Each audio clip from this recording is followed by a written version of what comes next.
প্রিয় ভাইরা, আজকে যে বিষয়টি নিয়ে সংক্ষেপে কথা বলবো সেটি হচ্ছে ফিলিস্তিনের ইতিহাস নিয়ে। কারণ আমরা ফিলিস্তিন নিয়ে যদি কিছু করতে চাই, আগে ফিলিস্তিনের ইতিহাস আমাদের বুঝতে হবে, ফিলিস্তিনের কনসেপ্টটা আমাদের বুঝতে হবে যে ফিলিস্তিনের ভূমি আসলে কাদের। ইহুদিদের কথা হচ্ছে এইটা আমাদের ভূমি, আমাদের পূর্বপুরুষদের ভূমি এইটা, সুতরাং আমরাই এখানে বসবাস করব, মুসলমানরা এখানের কেউ না। কিন্তু আসলে ইতিহাস কি বলে? তাদের কথা হচ্ছে এখানে কিংডম অফ ডেভিড, অর্থাৎ দাউদ আলাইহিসসালামের সাম্রাজ্য ছিল। তো আমরাই এখানে আগে শাসন করতাম, আমাদের পূর্বপুরুষরা এটা শাসন করত, সুতরাং এই ভূমির মালিকানা আমাদের কাছে, আমরা এটা দখল করব।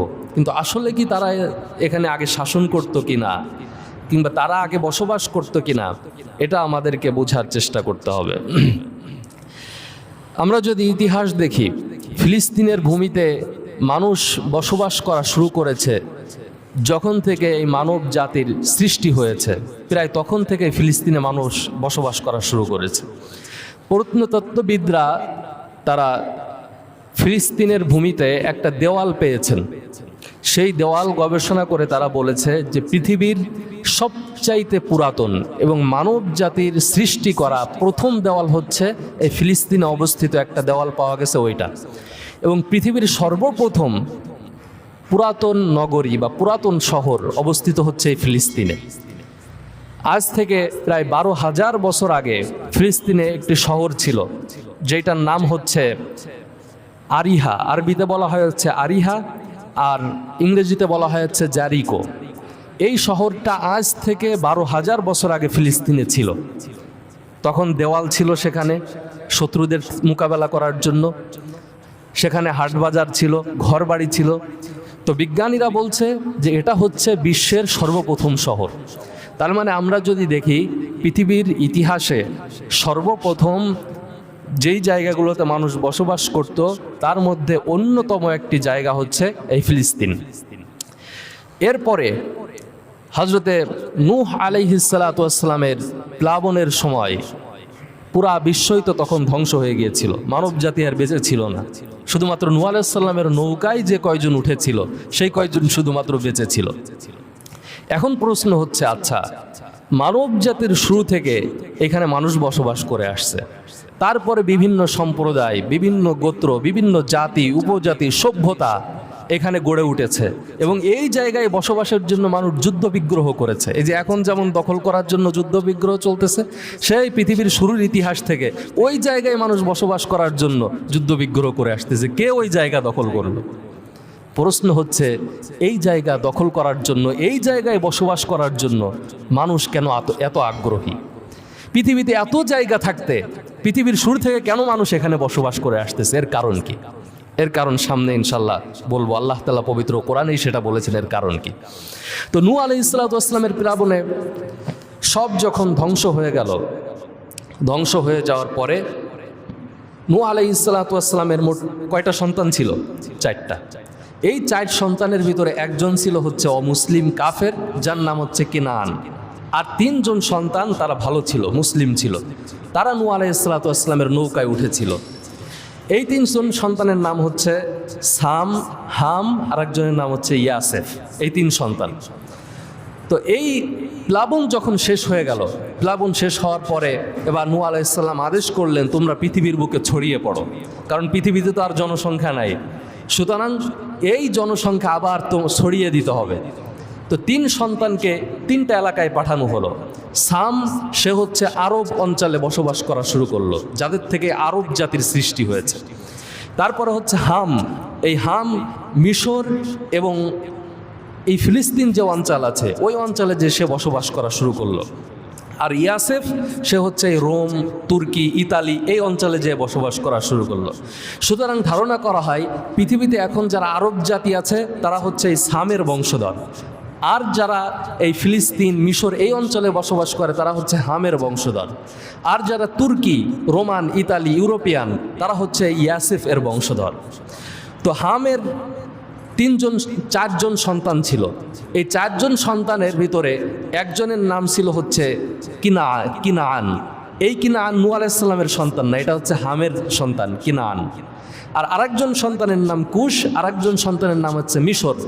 তো এই মিশর যেই সন্তান, তার থেকে হচ্ছে এই মিশর যে আমরা এখন বলি, এই মিশরের নামকরণ করা হয়েছে অনেকের মতে তার সন্তানের নামে, এই মিশর। আর কিনান যেই সন্তান, সে সেই ফিলিস্তিন অঞ্চলে বসবাস করা শুরু করে। তাহলে নূহ আলাইহিস সালামের সন্তান হাম, তার সন্তান হচ্ছে কিনান, তার সন্তান এই ফিলিস্তিন অঞ্চলে বসবাস করে। এখন এই কিনানিরা ওই যে বসবাস করা শুরু করেছে, খ্রিস্টপূর্ব 1200 শতাব্দীর আগ পর্যন্ত এই কিনানিরা এই মিশরে বসবাস করত, মিশরে না, সিরিয়ায় বসবাস করত। তার মানে রাসূল সাল্লাল্লাহু আলাইহি ওয়াসাল্লামের 2000 বছর আগ পর্যন্ত এই ফিলিস্তিনে এই এক বংশের মানুষই বসবাস করে আসছে। তাদের নাম কি? কিনানি। তাদের নাম কি? কিনানি। সে হচ্ছে এই হামের সন্তান। তার বংশধর এই হাজার হাজার বছর ধরে এখানে বসবাস করে আসতেছে। এই যে হাজার বছর ধরে বসবাস করে আসছে, এর ভিতরে অনেক ঘটনা ঘটে গেছে। তাহলে আমরা দেখলাম এই ফিলিস্তিনে যারা মূলত বসবাস করে আসছে, তারা মূলত কারা? নূহ আলাইহিস সালাতু ওয়াস সালামের উত্তরসূরি যারা, তারা এখানে বসবাস করে আসছে এবং কিনানিরা এখানে বসবাস করে আসছে। তাহলে ইহুদিরা এখান থেকে কোন জায়গার থেকে আসলো? এরপরে চলেন আমরা দেখি। ইহুদিরা বসবাস করার যেই কারণ, সেটা আরও পরে এসেছে। কিন্তু এই কিনানিরা বসবাস করলে, কিনানিরা তারা তো আল্লাহকে বিশ্বাস করতো না। কারণ নূহ আলাইহিস সালামের সন্তান হাম, সে তো আল্লাহকে বিশ্বাস করত। তার সন্তান কিনান, সেও আল্লাহকে বিশ্বাস করত। কিন্তু 2-3 প্রজন্ম যাওয়ার পরে তারা মূর্তি পূজা শুরু করলো, তারা শুরু করলো সূর্যের পূজা, তারা শুরু করলো চন্দ্রের পূজা। 2-3 প্রজন্ম যাওয়ার পরে যখন এই চন্দ্রের, সূর্য, মূর্তির পূজা শুরু করলো, আল্লাহ তাআলা তাদের কাছে নবী পাঠালেন। কোন নবীকে? নবী পাঠালেন হযরত ইব্রাহিম এবং লূত আলাইহিস সালাতু ওয়াস সালামকে। ইব্রাহিম আলাইহিস সালাতু ওয়াস সালামের জন্ম হয়েছে ইরাকে। তো ইরাক থেকে হযরত ইব্রাহিম আলাইহিস সালাতু ওয়াস সালামকে বলা হলো, তুমি যাও এই ফিলিস্তিনে, যে সেইখানে এই যে কিনানবাসী আছে, ফিলিস্তিনের যারা বাসী আছে, তাদেরকে তুমি দাওয়াত দাও। দেখেন আল্লাহ তাআলা কি বলছেন। আল্লাহ তাআলা সূরা আম্বিয়ার ভিতরে বলছেন, وَنَجَّيْنَاهُ وَلُوطًا إِلَى الْأَرْضِ الَّتِي بَارَكْنَا فِيهَا لِلْعَالَمِينَ। আল্লাহ তাআলা বলছেন, আমি ইব্রাহিমকে এবং লূতকে বললাম, তোমরা পবিত্র ভূমির দিকে যাও, যেই ভূমির ভিতরে আমি আল্লাহ বরকত নাজিল করেছি, অর্থাৎ ফিলিস্তিনে তোমরা চলে যাও, যে ওই জায়গার মানুষদেরকে তুমি দাওয়াত দেওয়া শুরু করো। সুবহানাল্লাহ। এই আয়াতের ভিতরে একটা শব্দ খেয়াল করেন। আমি প্রথমে যেই প্রশ্নটা করেছি, কেন সব মানুষ এই জায়গায় বসবাস করতে চায়? পৃথিবীর শুরু থেকে কেন এই জায়গায় মানুষ বসবাস করার জন্য যুদ্ধ বিগ্রহ করে আসছে? আল্লাহ এই আয়াতের ভিতরে সেই উত্তরটা দিলেন। আল্লাহ বলছেন, আল্লাতী বারাকনা ফিহা লিল আলামিন। আল্লাহ হযরত ইব্রাহিমকে বলেছিলেন, এই যেই ভূমির দিকে আমি তোমাকে পাঠাচ্ছি, এই ভূমির ভিতরে আল্লাহ সমগ্র পৃথিবীবাসীর জন্য বরকত দিয়ে দিয়েছেন। সুবহানাল্লাহ। আল্লাহ বলছেন বারাকনা লিল আলামিন, সমগ্র পৃথিবীবাসীর জন্য এই ভূমির ভিতরে আমি বরকত দিয়েছি। তার মানে এই কথাটা মুহাম্মদ সাল্লাল্লাহু আলাইহি ওয়াসাল্লামের সময়ের কথা না, এই কথাটা ইব্রাহিম আলাইহিস সালামের সময়ের কথা, সেই কেনানীদের সময়ের কথা, নূহ আলাইহিস সালামের সময়ের কথা। তার মানে ইব্রাহিম আলাইহিস সালামকে আল্লাহ কেনানীদের কাছে যখন পাঠিয়েছেন যে আমি এই ভূমির ভিতরে বরকত দিয়ে রেখেছি, তার মানে তারও আরও আগের থেকে আল্লাহ বরকত দিয়ে রেখেছেন, এইটা আজকে বরকতটা দেন নাই। তার মানে হচ্ছে এই ফিলিস্তিন ভূমি যখন থেকে সৃষ্টি হয়েছে, সেই সময়ের থেকেই আল্লাহ এই ভূমির ভিতরে বরকত দিয়ে দিয়েছেন। সুবহানাল্লাহ। এখন এই বরকত আল্লাহ কেন দিলেন? এর একটা কারণ আছে, কয়েকটা কারণ আছে। তার মধ্যে একটা কারণ হচ্ছে হাদিস শরীফের ভিতরে এসেছে যে যখন আল্লাহ তাআলা কাবা শরীফ সৃষ্টি করেছেন, এই কাবা শরীফ সৃষ্টি করার পরে তার 40 বছর পরেই এই বাইতুল মুকাদ্দাসকে আল্লাহ তাআলা প্রতিষ্ঠা করেছেন। সুবহানাল্লাহ। তার মানে আমরা যদি হাদিসের দিকে খেয়াল করি, সর্বপ্রথমে এই কাবা শরীফের ভিত্তি স্থাপন করেছেন কে? আল্লাহর রসুল বলেছেন সর্বপ্রথম কাবার ভিত্তি স্থাপন করেছেন হযরতে আদম আলাইহিস সালাতু ওয়াস সালাম। তাকে বলা হয়েছে যে এই কাবার ভিত্তি স্থাপন করো। তার মানে হাদিস অনুযায়ী যদি কাবার ভিত্তি হযরতে আদম আলাইহিস সালাতু ওয়াস সালাম স্থাপন করেন, তার 40 বছর পরেই এই বাইতুল মুকাদ্দাসের ভিত্তি স্থাপন করা হয়েছে। সুবহানাল্লাহ। তার মানে দেখেন পৃথিবীর সেই শুরু থেকে আদম আলাইহিস সালাতু ওয়াস সালামের সময়ে এই বাইতুল মুকাদ্দাস ছিল। আমরা যে বাইতুল মুকাদ্দাস এখন দেখি, এটা আজকের কথা না। এবং মুহাদ্দিসিনে কেরাম বলেছেন যে এই বাইতুল মুকাদ্দাসের ভিত্তিও হযরত আদম আলাইহিস সালাতু ওয়াস সালাম তিনি স্থাপন করেছিলেন। তো তারপরে অনেকবার সেটার ভিত্তি ধ্বংস হয়ে গেছে, আবার সেটার ভিত্তি স্থাপন করা হয়েছে, কিন্তু এটার শুরু সেই পৃথিবীর শুরু থেকে। কাবার ভিতরে আল্লাহ যেমন বরকত দিয়েছেন কাবা শরীফের অঞ্চলে, তেমনিভাবে এই বাইতুল মুকাদ্দাস পৃথিবীর শুরু থেকে সৃষ্টি হওয়ার কারণে এই ভূমির ভিতরে আল্লাহ বরকত দিয়েছেন। এই কারণেই সমগ্র বিশ্বের মানুষ, সব জাতির মানুষ, তারা চায় ওই বরকতময় ভূমি আমাদের আন্ডারে থাকুক। প্রিয় ভাইয়েরা আমার, এই যে ইব্রাহিম আলাইহিস সালাতু ওয়াস সালাম সেখানে চলে গেলেন, হযরত লূত আলাইহিস সালাতু ওয়াস সালামও সেখানে চলে গেলেন। যাওয়ার পরে হযরত ইব্রাহিম আলাইহিস সালাতু ওয়াস সালাম বসবাস করা শুরু করলেন। আল্লাহ তাআলা বলছেন ওয়া ওয়াহাবনা লাহু ইসহাকা ওয়া ইয়াকুব নাফিলাতান ওয়া কুল্লান জাআলনা সালিহিন। আল্লাহ বলছেন ইব্রাহিম যখন সেখানে গেল, তখন আমি তাকে এই ভূমির বরকত স্বরূপ, তাকে পুরস্কার স্বরূপ আমি আল্লাহ তাআলা তাকে ইসহাক এবং ইয়াকুব আলাইহিস সালাতু ওয়াস সালাম কে দান করলাম। সুবহানাল্লাহ। নেককার দুইজন সন্তানকে আল্লাহ দান করলেন। ইসহাক এবং ইয়াকুব আলাইহিস সালাতু ওয়াস সালামকে সন্তান হিসেবে দান করা হলো। দুইজনই আল্লাহর নবী ছিল, ইসহাক এবং ইয়াকুব, দুইজনকেই আল্লাহ নবুয়াত দান করেছিলেন। এই ইসহাক এবং ইয়াকুব আলাইহিস সালাতু ওয়াস সালাম সেইখানে বসবাস করা শুরু করলেন।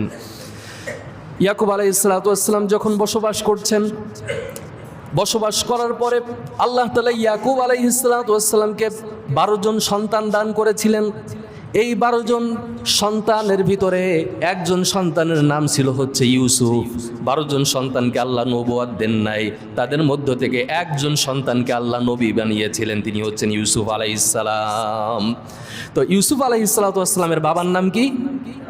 ইয়াকুব। আর ইয়াকুব আলাইহিস সালামের বাবার নাম কি? ইব্রাহিম আলাইহিস সালাতু ওয়াস সালাম। তাহলে দেখেন যে সিরিয়াল কোন দিক থেকে আসতেছে। তো ইয়াকুব আলাইহিস সালাতু ওয়াস সালাম তার 12 জন সন্তানের ভিতরে একজন হচ্ছে ইউসুফ আলাইহিস সালাতু ওয়াস সালাম। এখন ইউসুফ আলাইহিস সালাতু ওয়াস সালাম তার যে 11 ভাই ছিল, এই 11 ভাই আর ইউসুফ আলাইহিস সালাম এদেরকে বলা হয় হচ্ছে বানি ইসরাইল। অর্থাৎ ইয়াকুব আলাইহিস সালাতু ওয়াস সালামের যারা সন্তান তাদেরকে কি বলা হয়? বনি ইসরাইল। এই যে বনি ইসরাইলের সূচনা, আমরা এই যে ইসরাইল বলি, ইহুদি বলি, তাদের মূলত সূচনা ওই জায়গা থেকে। কিন্তু তাদের ধারাবাহিক হচ্ছে এইটা। আর ইসহাক আলাইহিস সালাতু ওয়াস সালাম আর আরেকজন ইব্রাহিম আলাইহিস সালাতু ওয়াস সালামের সন্তান ছিল, তার নাম হচ্ছে ইসমাইল আলাইহিস সালাতু ওয়াস সালাম। ইসমাইল আলাইহিস সালাতু ওয়াস সালামের ধারাবাহিকতা থেকে, বংশ থেকে এসেছে মুহাম্মদ সাল্লাল্লাহু আলাইহি ওয়াসাল্লাম। আর অন্য যত নবী এসেছে সব নবী এসেছে ইয়াকুব আলাইহিস সালাতু ওয়াস সালামের বংশ থেকে। আর ইসমাইল আলাইহিস সালাতু ওয়াস সালামের বংশ থেকে একজন নবী, তিনি কে? মুহাম্মদ সাল্লাল্লাহু আলাইহি ওয়াসাল্লাম। ইহুদিরা তারা জানতো যে মুহাম্মদ সাল্লাল্লাহু আলাইহি ওয়াসাল্লাম পৃথিবীতে আসবে, এবং তারা মনে করেছিল মুহাম্মদ সাল্লাল্লাহু আলাইহি ওয়াসাল্লাম যদি পৃথিবীতে আসে, আমরা যদি তাকে পাই তার অনুসরণ করব। কিন্তু মুহাম্মদ সাল্লাল্লাহু আলাইহি ওয়াসাল্লাম যখন দুনিয়াতে আসলেন, তখন ইহুদিরা আর তাকে অনুসরণ করে নাই। কি কারণে জানেন? তাদের ধারণা ছিল যে মুহাম্মদ সাল্লাল্লাহু আলাইহি ওয়াসাল্লাম এত বড় মাপের একজন নবী, সব নবীরা আল্লাহর কাছে দোয়া করছে, আল্লাহ আমরা যেন মুহাম্মদ সাল্লাল্লাহু আলাইহি ওয়াসাল্লামের নবী না হয়ে যেন আমরা অন্তত মুহাম্মদ সাল্লাল্লাহু আলাইহি ওয়াসাল্লামের উম্মত হতে পারি। তো এত বড় মাপের একজন নবী, তারা মনে করছিল আমাদের বংশ থেকে এই নবীটা আসবে। কিন্তু শেষ পর্যন্ত যখন দেখে তাদের বংশ থেকে আসে নাই, ইসমাইল আলাইহিস সালাতু ওয়াস সালামের বংশ থেকে আসছে, তখন তারা বলল যে আমরা তো ধারণা করছিলাম আমাদের বংশের লোক হবে, কিন্তু যেহেতু আমাদের বংশের লোক না, আমরা আর তাকে নবী হিসেবে মানি না। দেখেন এই যে বংশগত একটা বংশ নিয়ে টানাটানি, বংশের যে একটা সমস্যা, এইটা হচ্ছে ইহুদিদের একটা ঝামেলা। আমাদের সমাজে ওই বংশগত সমস্যা আছে না, যে নিজের বংশের লোক হইলে তার পক্ষে আমরা আছি, কাকে ক্ষমতায় দিব, কাকে কি করব, আমার বংশের লোক না, সে আর একজন অনেক বেশি শিক্ষিত হোক, তারপরেও আমরা তাকে সম্মান দিতে চাই না, তাকে সঠিক প্লেসটা আমরা দিতে চাই না। কিন্তু নিজের বংশের লোক, তার যোগ্যতা থাক বা না থাক, তাকে আমরা সেই জায়গায় উঠাই দিই। আল্লাহ রাসূল সাল্লাল্লাহু আলাইহি ওয়াসাল্লাম বলেছেন এই আসাবিয়াত এটা হচ্ছে জাহিলি যুগের সমস্যা, সুতরাং তোমরা এটা থেকে দূরে থাকবা। সুতরাং আমাদেরকে সব সময় যেই ব্যক্তি যোগ্য তাকে সম্মান দিতে হবে, তাকে প্রায়োরিটি দিতে হবে। আর যেই ব্যক্তি যোগ্য না, সে আমার বংশের লোক হোক, তাকে তার জায়গায় দেওয়ার দরকার নেই। তো হযরত ইয়াকুব আলাইহিস সালাতু ওয়াস সালাম থেকে ইউসুফ আলাইহিস সালাতু ওয়াস সালাম, এবার বনি ইসরাইল ওইখানে বসবাস করা শুরু করলো। এইখান থেকে বনি ইসরাইলের শুরু, কিন্তু তখন ইহুদি জাতির শুরু হয় নাই। যখন সেখানে বসবাস করা শুরু করলো, হযরত ইউসুফ আলাইহিস সালাতু ওয়াস সালামের 11 ভাই ষড়যন্ত্র করে তাকে কূপে ফেলে দিল, আমরা সকলে ঘটনা জানি। এবার আল্লাহ কূপ থেকে তাকে নিয়ে চলে গেলেন মিশরে। মিশরে কেন নিয়ে গেলেন? আল্লাহ তাকে মিশরের ক্ষমতায় বসাতে চেয়েছিলেন। আল্লাহ তাআলা পবিত্র কোরআনে বলছেন, ওয়াকাযালিকা মাক্কান্না লিইউসুফা ফিল আরদি ইয়াতাবাওয়াউ মিনহা হাইসু ইয়াশা নুসিবু বিরাহমাতি من يشاء ولا نضيع أجر المحسنين। আল্লাহ তাআলা বলছেন, ইউসুফকে আমি মিশরে নিয়ে গেলাম। সেখানে যে দীর্ঘদিন অবস্থান করার পরে আমি আল্লাহ ইউসুফের উপরে এমন রহমত নাজিল করলাম যা আমি ইউসুফকে সেই দেশের ক্ষমতায় বসিয়ে দিলাম, সুবহানাল্লাহ। এবং আমি তাকে রহমত দান করলাম। ইউসুফ আলাইহিস সালাতু ওয়াস সালাম সেখানে যখন ক্ষমতায় বসে গেলেন, মন্ত্রী হয়ে গেলেন, অনেক ঘটনা মাঝখানে। কিন্তু ইউসুফ আলাইহিস সালাতু ওয়াস সালাম যখন মন্ত্রী হয়ে গেলেন, এবার তিনি তার বাবার কাছে চিঠি পাঠালেন, হযরত ইয়াকুব আলাইহিস সালাতু ওয়াস সালাম এবং ভাইদের কাছে চিঠি পাঠালেন যে আমি এখানের ক্ষমতায় বসেছি, মন্ত্রী হয়েছি, তোমাদের আর ওই জায়গার থাকার দরকার নাই, তোমরা সবাই চলে আসো মিশরে। এখন ইয়াকুব আলাইহিস সালাতু ওয়াস সালাম তার 11 জন সন্তান নিয়ে, বংশের যে কয়জন লোক ছিল সব মিলে 70 জন লোক ছিল, এই 70 জন লোক নিয়ে তিনি ফিলিস্তিন ছেড়ে মিশরে চলে গেলেন। তাহলে বনি ইসরাইলের সূচনা ওই যে ইয়াকুব আলাইহিস সালাতু ওয়াস সালামের যেই 12 জন সন্তানের মাধ্যমে, তারা ফিলিস্তিন থেকে কোথায় চলে গেল? মিশরে চলে গেল। ফিলিস্তিনে আর তারা নাই। এখন আমাদের অনেকের ধারণা আছে ইউসুফ আলাইহিস সালাতু ওয়াস সালামের সময় ক্ষমতায় কে ছিল জানেন? কে ছিল? ফিরাউন। আমরা অনেকে এটা মনে করি যে ফিরাউন ছিল, এবং এটা অনেক ইতিহাসবিদরাও বলে। কিন্তু আমি পড়তে যেটা আমার কাছে মনে হলো যে ফিরাউন তখনকার ক্ষমতায় ছিল না। তখনকার ক্ষমতায় ছিল হেক্সাস নামে একটা রাজবংশ ছিল, তারা ছিল মূলত ক্ষমতায়। এর পিছনে কয়েকটা যৌক্তিক কারণ রয়েছে। কারণ ফিরাউন যেই বংশধর, ফিরাউন কিন্তু একজন ব্যক্তির নাম না, ফিরাউন হচ্ছে একটা বংশের নাম, রাজবংশের নাম। তো আল্লাহ তাদেরকে ফিরাউন বলে সম্বোধন করেছেন। তো একটা রাজবংশের নাম মূলত ফিরাউন। এই ফিরাউন তারা বাইরের কেউ এসে তাদের দেশে শাসন করুক, এইটা তারা কখনোই মেনে নিতে পারতো না, এবং তাদের রাজবংশের ভিতরে তাদের বংশ ছাড়া অন্য কাউকে ক্ষমতায় জায়গা দিত না। তো ইউসুফ আলাইহিস সালাতু ওয়াস সালাম কি মিশরের লোক ছিল? না, ইউসুফ আলাইহিস সালাম কিন্তু ফিলিস্তিনের লোক। সুতরাং তারা যে ইউসুফ আলাইহিস সালাতু ওয়াস সালামকে ক্ষমতায় দিবে না, এইটাই হচ্ছে যৌক্তিক কারণ ছিল। তো সুতরাং এটা হচ্ছে একটা কারণ। 2 নম্বর হচ্ছে এই যে হেক্সাস রাষ্ট্র, তাদেরকে ধরা হয় যে তারা হচ্ছে এই যে ইউসুফ আলাইহিস সালাতু ওয়াস সালাম যেই সময় নবী ছিলেন বা শাসন ক্ষমতায় ছিলেন, ঠিক ওই সময়টাই তারা মিশরের ক্ষমতা দখল করেছিল এই হেক্সাস জনগোষ্ঠী। আর হেক্সাস শব্দের মিশরীয় অর্থ হচ্ছে যারা বাইরে থেকে এসে ক্ষমতা দখল করে, তাদেরকে বলা হয় হচ্ছে হেক্সাস। তো হেক্সাস তাদের জন্ম হয়েছিল এই ফিলিস্তিনের এই অঞ্চলে, কিন্তু তারা যেহেতু ফিলিস্তিন থেকে যে এই মিশরের যারা ফিরাউন ছিল তাদেরকে ক্ষমতা থেকে হটিয়ে তারা যেহেতু ক্ষমতা দখল করেছিল, এই জন্য তাদেরকে মিশরীয়রা বলতো হেক্সাস। এটা হচ্ছে 2 নম্বর কারণ। 3 নম্বর কারণ হচ্ছে যারা ফিরাউন ছিল, এই ফিরাউনরা মূর্তি পূজায় লিপ্ত ছিল, এবং এই মূর্তি পূজা ছাড়া অন্য কোনো মতবাদ তারা মিশরে আর কোনোদিন চালু হইতে দেয় নাই। যারাই অন্য কোনো মতবাদ চালু করতে গেছে তাদের উপরে কঠিন জুলুম নির্যাতন চালাইছে। কিন্তু ইতিহাস ঘাটলে দেখা যায় এই হেক্সাস সাম্রাজ্য তারাও মূর্তি পূজা করত, কিন্তু তারা ছিল উদার। অর্থাৎ মূর্তি পূজা যে করতেছে, কেউ যদি অন্য খোদার বিশ্বাস করে সেটাও করলো, কেউ যদি আল্লাহর দাওয়াত দেয় সেটাও দিল, তাদের কাছে ধর্ম নিয়ে এত মাথা ব্যথা ছিল না। সুতরাং এটাই যৌক্তিক যে ইউসুফ আলাইহিস সালাতু ওয়াস সালাম সে যেহেতু আল্লাহর দাওয়াত দিছে, সুতরাং হেক্সাস তারা যেহেতু কাউকে বাধা দিত না, ইউসুফ আলাইহিস সালাতু ওয়াস সালাম ওই সময় এক আল্লাহর দাওয়াত দেওয়ার সুযোগ পাইছে। এছাড়াও আরও অনেকগুলো যৌক্তিক কারণ আছে। যেমন আল্লাহ তাআলা পবিত্র কোরআনে যখন এই হেক্সাসদের কথা উল্লেখ করেছেন, অর্থাৎ আল্লাহ তাআলা যখন বলেছেন যে ইউসুফ আলাইহিস সালাতু ওয়াস সালাম বাদশার কাছে গেল, তখন আল্লাহ তাআলা বলছেন ওয়াকাল আল মালিকু, মালিক শব্দ ব্যবহার করেছেন এই হেক্সাসদের ক্ষেত্রে। আর যখন আল্লাহ তাআলা ফিরাউনদের কথা বলতে চেয়েছেন, ওই শাসকদের কথা বোঝাতে চেয়েছেন, তখন আল্লাহ তাআলা বলেছেন ইন্না ফিরাউনা আলাল আরদি, সরাসরি ফিরাউন বলে উল্লেখ করেছেন। কিন্তু ইউসুফ আলাইহিস সালাতু ওয়াস সালামের শাসকদের কথা বলতে যে আল্লাহ ফিরাউন না বলে মালিক শব্দ ব্যবহার করেছেন। যদি তারা ফিরাউন হইতো, আল্লাহ হয়তো এখানে ফিরাউন শব্দই ব্যবহার করত। তার মানে আমার কাছে যেটা মনে হয় ইতিহাস পড়ে, যে ফিরাউনের চেয়ে অধিক যৌক্তিক সম্ভাবনা হচ্ছে যে ইউসুফ আলাইহিস সালাতু ওয়াস সালামের সময়ে মিশরের ক্ষমতায় ছিল কারা? হেক্সাস সম্প্রদায়ের লোকেরা। তো যাই হোক, এখন যখন ইউসুফ আলাইহিস সালাতু ওয়াস সালাম সেইখানে ক্ষমতায়, ইউসুফ আলাইহিস সালাম তার পরিবার পরিজনকে বলল ঠিক আছে আপনারা এখানে চলে আসেন। এবার সবাই চলে গেল 70 জন লোক সহকারে। সেখানে যখন বসবাস করা শুরু করলো, বসবাস করতে যে সেখানে প্রায় কিছুদিন যাবৎ যখন বসবাস করছে, হজরতে ইউসুফ আলাইহিস সালাতু ওয়াস সালাম যখন মৃত্যুবরণ করলেন, এবার কিছুদিন পরে এই হেক্সাসদের পতন হয়ে গেল।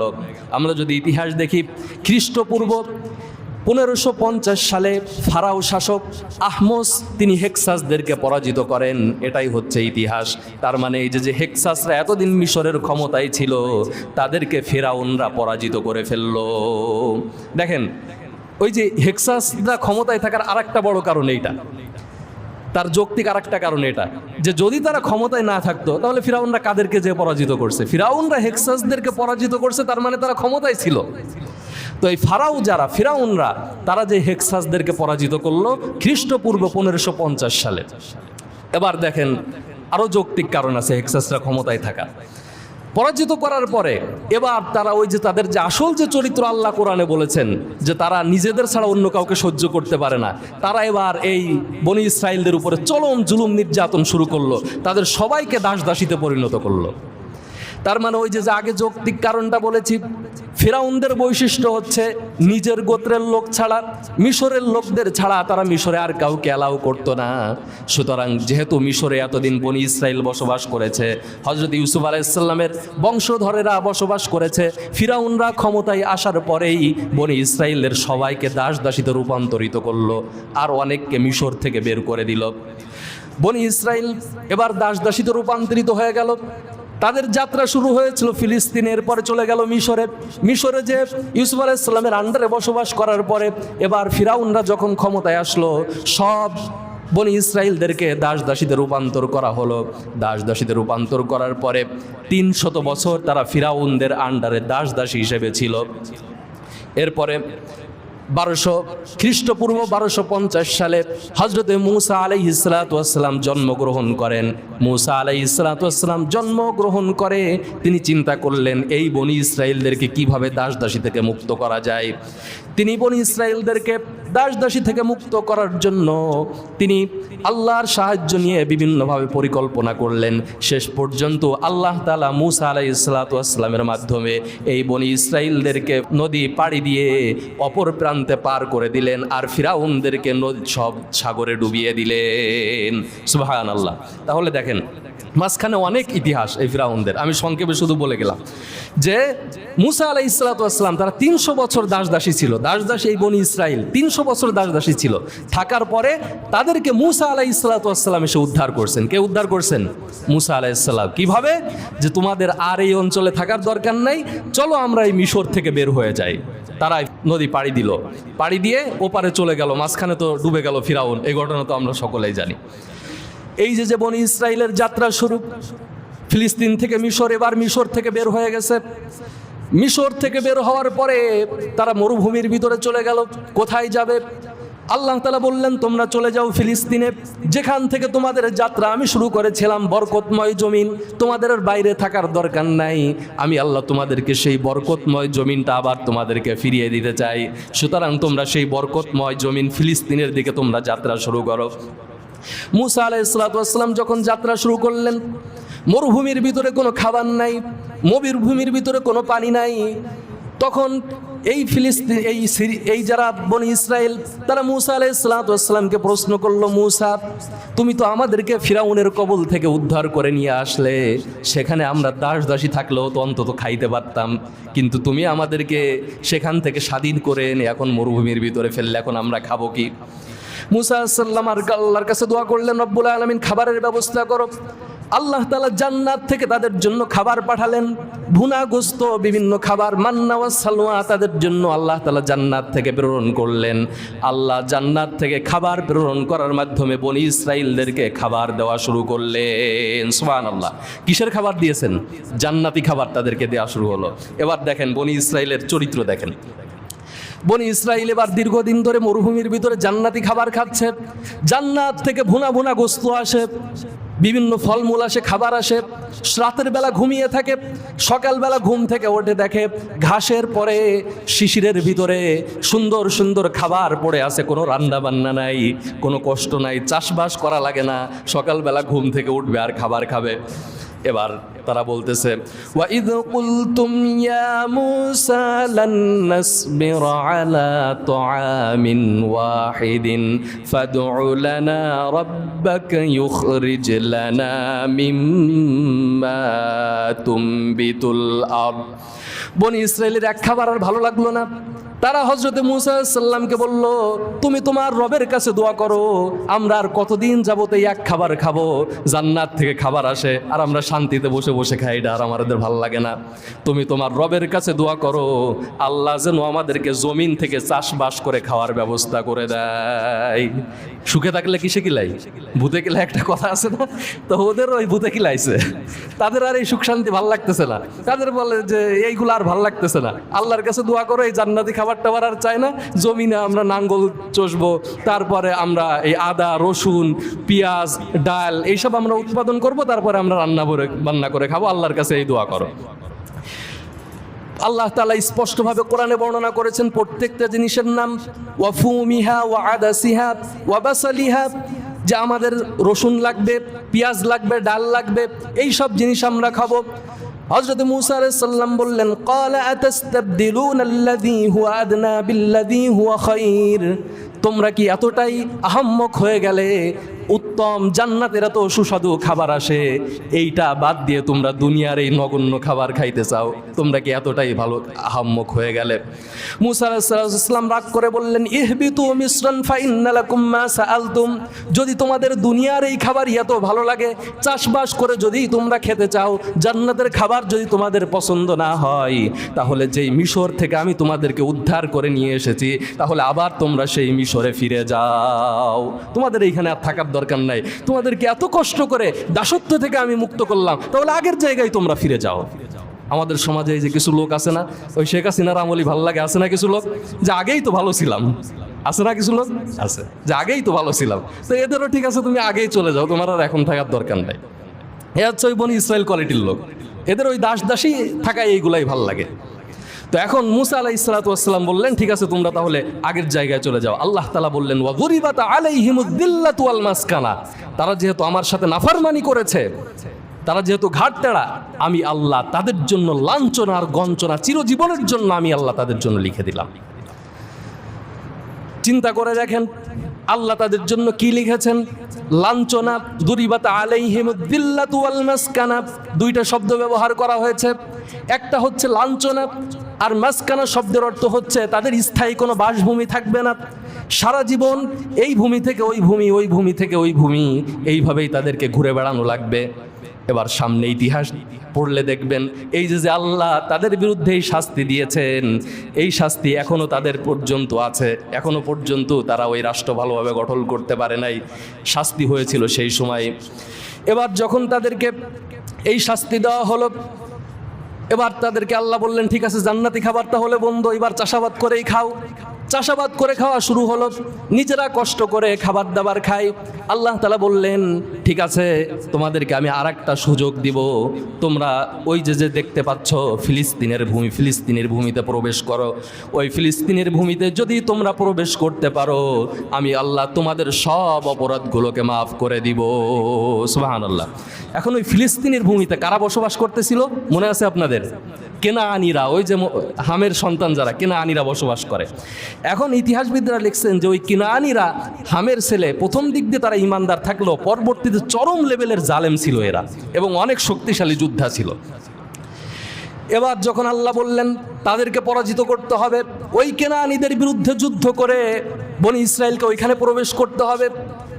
হযরত মূসা আলাইহিস সালাতু ওয়াস সালাম বললেন, ইয়া কওমি দুখুলুল আরদাল মুকদ্দাসাতাল্লাতী কাতাবাল্লাহু লাকুম ওয়া লা তারতাদ্দু আলা আদবারিকুম ফাতানকালিবু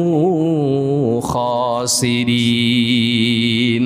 মূসা আলাইহিস সালাতু ওয়াস সালাম বললেন, হে আমার কওমের লোকেরা, আল্লাহ তোমাদের জন্য বাইতুল মুকদ্দাসকে রেখে দিয়েছেন, পবিত্র ভূমিকে তোমাদের জন্য নির্ধারণ করেছেন, কিন্তু আল্লাহ তোমাদেরকে এমনি এমনি দিবেন না। শর্ত হচ্ছে তোমাদেরকে যুদ্ধের ময়দানে নামতে হবে, যারা সেইখানে বসবাস করতেছে তাদের বিরুদ্ধে যুদ্ধ করে পরাজিত করে সেখানে তোমাদেরকে ঢুকতে হবে। এবার তার কওমের লোকেরা উত্তর দিল, ক্বালু ইয়া মূসা ইন্না ফিহা কওমান জাব্বারিন। কওমের লোকেরা বলতেছে, মূসা তুমি তো আমাদেরকে ওই জায়গায় যেয়ে যুদ্ধ করতে বলতেছো, কিন্তু ওই জায়গা তো শক্তিশালী একটা জাতি অপেক্ষা করতেছে, আমরা তাদের বিরুদ্ধে যুদ্ধ করতে পারবো না। তারা কি উত্তর দিল? মূসা আলাইহিস সালাম বললেন, আল্লাহ ওয়াদা করেছেন তোমরা যুদ্ধে নামলেই তোমাদেরকে বিজয় করে দিবেন। কিন্তু এই মূসা আলাইহিস সালামের কওম বনি ইসরাইল উত্তর দিল, ক্বালু ইয়া মূসা ইন্না লান নাদখুলাহা আবাদাম মা দামু ফিহা ফাযহাব আনতা ওয়া রাব্বুকা ফাকাতিলা ইন্না হাহুনা কাঈদুন।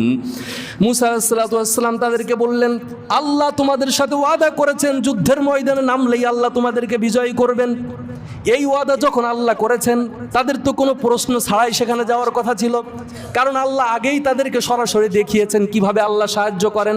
কারণ যখন তারা ফুরাতের পাশে ছিল, পালানোর কোনো রাস্তা ছিল না, কিন্তু আল্লাহ তাদেরকে ওই সাগরকে ফাঁক করে আল্লাহ রাস্তা করে দিয়েছেন, কি দেয় নাই? আল্লাহ রাস্তা করে দিছে। সুতরাং তাদের তো আর কোনো সন্দেহ থাকার কথা না, যেই আল্লাহ সমুদ্রর পানিকে দুই খণ্ডিত করে মাঝখান দিয়ে আল্লাহ রাস্তা করে দিতে পারেন, আমরা সেইখানে যাওয়ার সাথে তো আল্লাহ বিজয় করে দিবেন, এইটাই তো তাদের বিশ্বাস হওয়ার কথা ছিল। কিন্তু উল্টা তারা মূসা আলাইহিস সালাতু ওয়াস সালামকে বললেন, হো মূসা, আমরা সেইখানে যেতে পারবো না, কোনোভাবেই আমরা সেখানে যুদ্ধ করতে যাব না। তোমার যদি মনে হয় যে আল্লাহ তোমাদেরকে সাহায্য করবেন, যদি যুদ্ধ করতে মনে চাই, তুমি আর তোমার আল্লাহ যে ওইখানে যুদ্ধ করো, আমরা এইখানেই বসে থাকবো। নাউযুবিল্লাহ। চিন্তা করেন কি বলছে, তুমি আর তোমার আল্লাহ যে যুদ্ধ করো, আমরা ওইখানে যাইতে পারবো না, যুদ্ধ করতে পারবো না। মূসা আলাইহিস সালাতু ওয়াস সালাম বললেন, এ তো মহাবিপদ, এই কি ঘাটতেড়া। মূসা আলাইহিস সালাতু ওয়াস সালাম যখন এই কথা বললেন, মূসা আলাইহিস সালাম আল্লাহর কাছে দোয়া করলেন, ক্বালা রাব্বি ইন্নী লা আমলিকু ইল্লা নাফসি ওয়া আখি। ও আল্লাহ, তুমি আমাকে আদেশ করেছো ওই ভূমিতে প্রবেশ করার জন্য, কিন্তু আমার যে কওম সম্প্রদায় আছে তারা এতটা অবাধ্য, এতটা জঘন্য, এতটা নিকৃষ্ট, তোমার সাহায্য দেখার পরেও তারা সেখানে যেতে চায় না। আমি তো তাদের মালিক না, আমি তাদেরকে জোর করে সেখানে নিতে পারি না, আমি শুধুমাত্র আমার মালিক। সুতরাং রব্বুল আলামিন, আমি তোমার কাছে দোয়া করছি, তুমি তাদের ব্যাপারে তুমি ব্যবস্থা নাও। আল্লাহ তাআলা তাদের ব্যাপারে কি ব্যবস্থা নিলেন?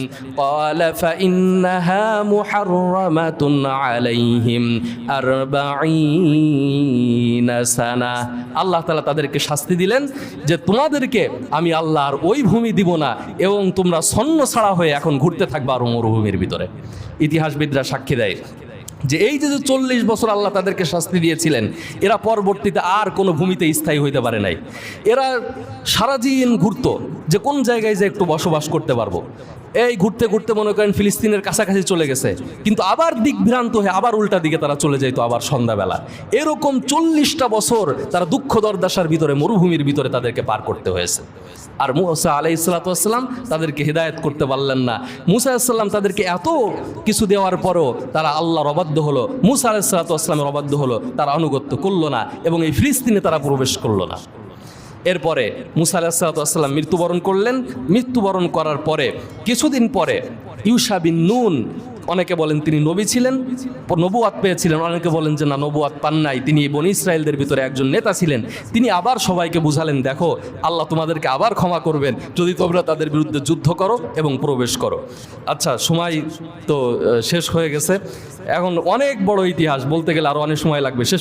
এই যতটুকু ইতিহাস বললাম এইখানে একটা কথা বলে শেষ করি। এই যে বনী ইসরাইল বা ইহুদি, এরা দুইটা কারণ দেখবেন। একটা হচ্ছে ওই যে তাদেরকে আল্লাহ খাবার দিছে, খাবার দেওয়ার পরে তারা কি বলছে, জান্নাতি খাবার আমরা চাই না, কি চাই আমরা আদা রসুন পেঁয়াজ আর ডাল এইগুলাই আমরা খাবো। দ্বিতীয় হচ্ছে আল্লাহ বলছে যে তোমরা যে যুদ্ধ করো, কিন্তু তারা বলছে না আমরা যুদ্ধ করতে পারবো না। আল্লাহর সাহায্য দেখার পরেও তারা কেন এই দুইটা জিনিস করলো না? জান্নাতি খাবার রেখে কেন তারা এই দুনিয়ার আদা রসুন পেঁয়াজ এগুলা খাইতে চাইল?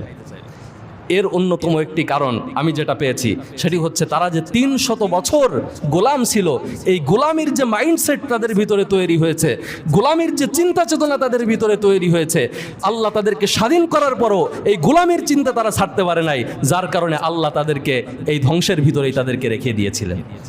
সুতরাং এই গোলামির চিন্তা, গোলামি মাইন্ডসেট, এটা হচ্ছে এমন একটা ভয়াবহ জিনিস। আপনার সামনে যদি বিশাল রাস্তাও থাকে, আপনার সামনে যদি বিশাল সুযোগ সুবিধাও থাকে, আপনার দ্বারা সম্ভব হবে না ওই সুযোগ সুবিধা গ্রহণ করা।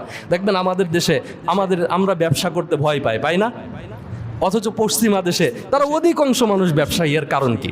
কারণ আমরা দীর্ঘ 200 বছরের বেশি আমরা গোলামি করেছি। কাদের? ব্রিটিশদের গোলামি করেছি, আমরা তাদের চাকরি করেছি। এই গোলামি করতে করতে আমাদের ভিতরে ওই গোলামির মাইন্ডসেট তৈরি হয়েছে।